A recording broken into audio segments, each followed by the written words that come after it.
And what about for you, Marcus? Monday after a race, what does it look like as senior race engineer? And what's the routine in the factory? And just as you're talking, we should also invite Mr. Andrew Shovlin in.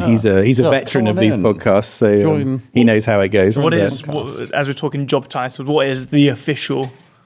Mine. So he's a trackside engineering director, I believe. I just found out that Marcus is a senior race engineer. Quite old. Yeah. There we go.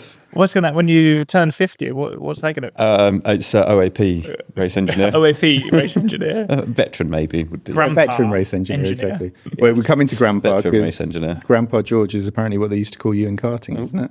Is it? Apparently, I read it in the Times. I think last week. It must be true. Oh, it's in the Times. Exactly. Must be. Exactly. It must be true. I've never heard that once in my life, but I'll take it.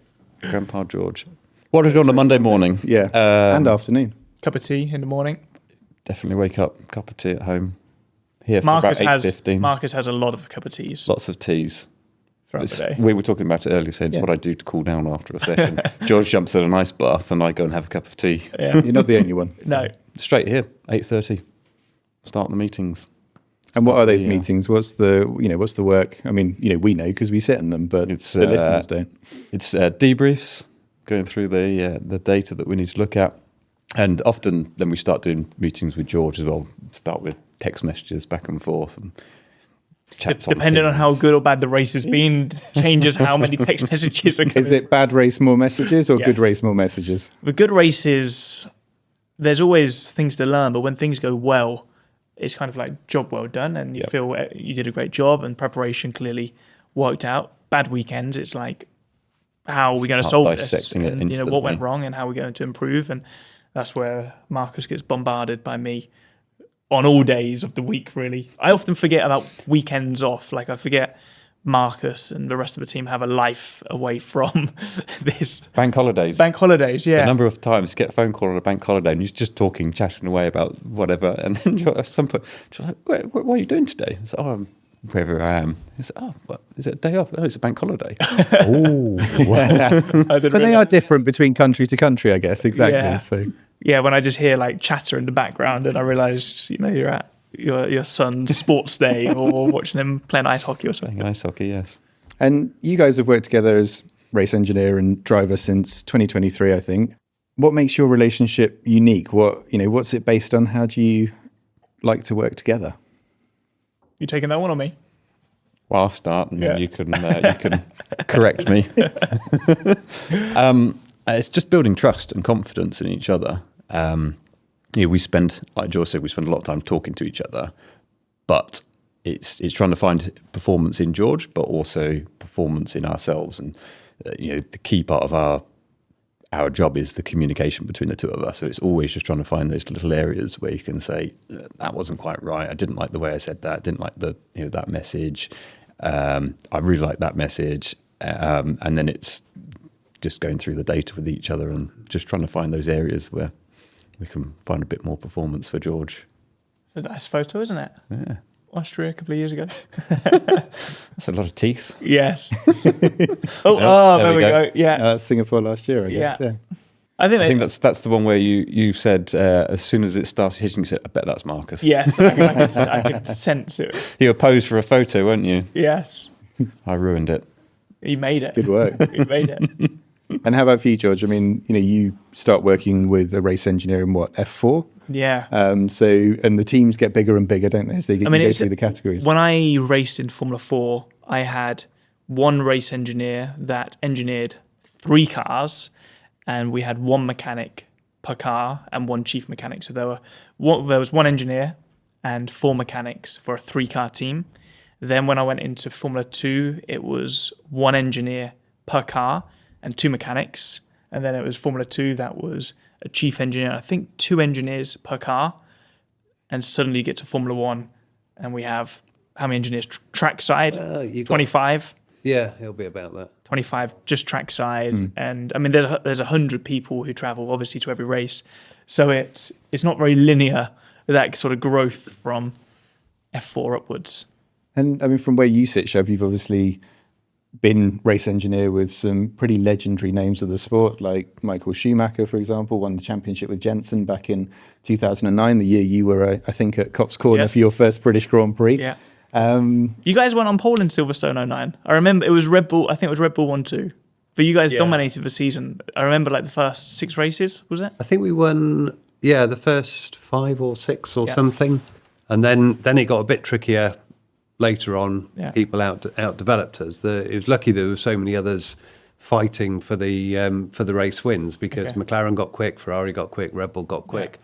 And that was really what allowed us to win. Yeah. There were less races as well. If it had been the length of the calendar, But it is today. fewer races. That's a very engineering point to make, isn't it? Yes. How many races were there? 17, I think. Was it really? Oh my God.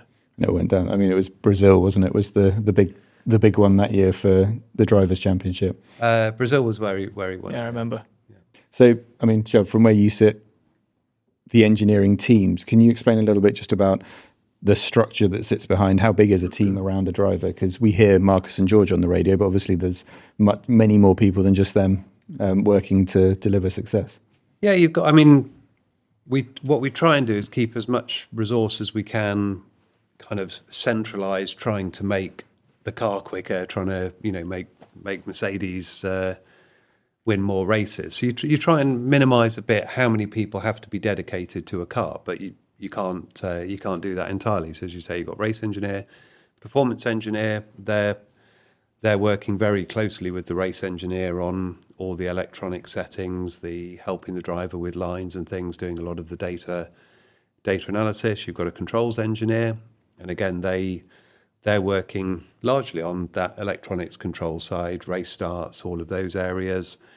The strategy resource, we have a lot of strategists, but they're working across both sides. Tyre engineers, we have that resource centralised, again, trying to feed information across both sides of the garage.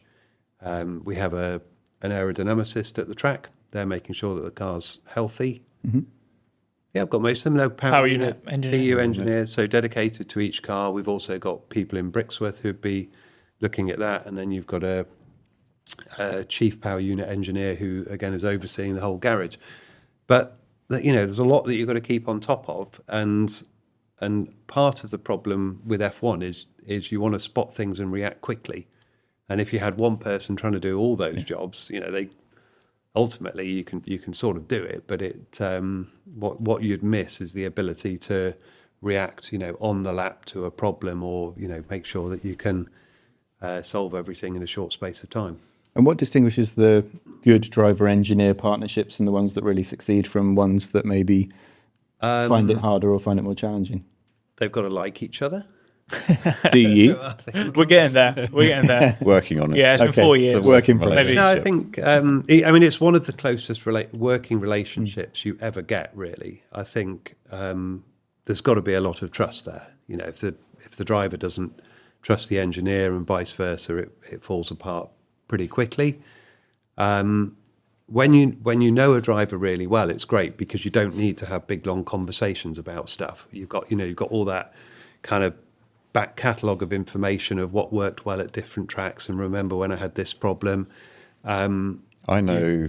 For example, there's times in the race where I'm thinking, George, he's going to be thinking this, and I hear him key up on the radio, and I say what it is I'm thinking, and then he closes the radio, and I think, perfect. That was exactly what he wanted at that time. Yeah. Telepathy. And then that's when you really start to build that relationship and say, And you know what they need to know. what he needs. I'm going to test you next time. I'm going to key up. You have to say something, and you're going to guess What was I thinking. thinking? Yes.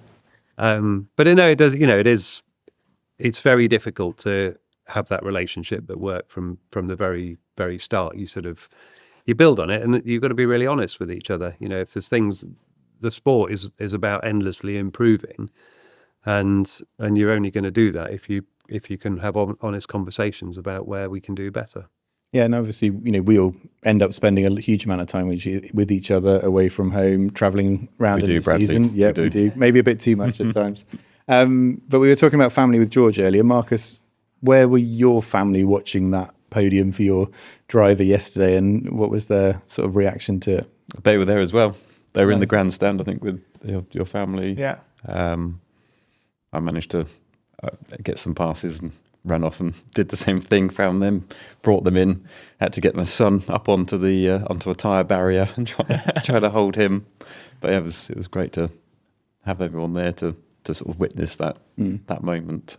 It's slightly odd at Silverstone, isn't it? Because the grandstand is at a funny angle, and where everyone goes and stands, you're sort of looking at it sideways on, rather than most places you're looking at it front on. Yeah. You sort of get this slightly odd podium ceremony where you're looking at everyone's sides, but and a massive crowd of guests as well. It felt like there were about 1 million people crowd. down there. We're also delayed getting down there because when the car crosses the line, some people can just rush off. straight but you down can't- there, Yeah, yes. you sort of wait until it's done the in-lap and there's still conversations that are going on around things to do on the car. So I you got- thought Toto was a bit brave at the weekend when he said congratulations before the Yeah, race you could had tell you didn't even like that. finished. I was like, I think that was a little bit premature. It felt like the sort of thing that could have backfired on Yes. us, didn't it? Yeah, It absolutely. reminded me a bit of Austria 2024 as well.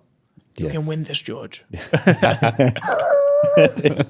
And I mean, we talked about how close your working relationship has to be. It's also one that plays out in the media quite a lot, so people only really hear your comms between each other. And I think we've bumped into it this year as well to some extent, that fans get really invested in their driver's success. So that means we're often on the receiving end of lots of comments and stuff like that. I know, George, you always say you don't see that stuff. You No. don't have Insta on your phone.